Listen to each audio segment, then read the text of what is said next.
access is restricted or heavy plant is prohibited, geotechnical work may be undertaken through the use of restricted access piling methods. One such method that is suitable is sectional flight auger piling, which can be used to create both retaining walls and individual piles. This process uses either augers or augers and casing to drill the pile, with diameters ranging from 300 mm to 600 mm. Sectional flight auger piling is ideal for working in both tight urban spaces and remote rural locations, such as this site in North Wales. In this case, as a secant wall was being installed and following the construction of a guide wall, the pile positions are exposed, ready for boring to commence.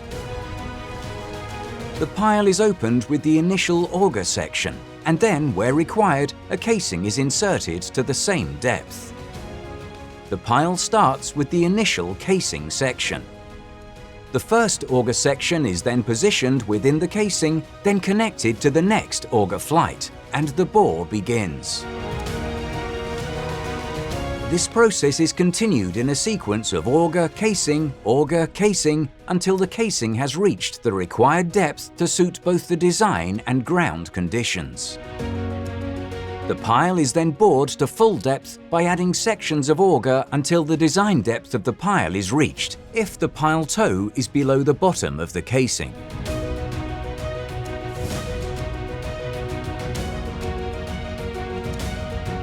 At this point, concreting begins from the base of the pile through the auger stem.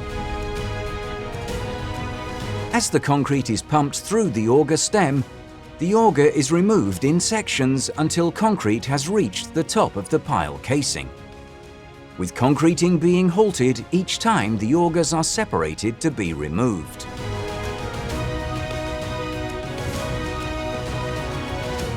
The casing is then removed in sections and the pile is then topped up with concrete until all the casings have been removed. The pile is now complete.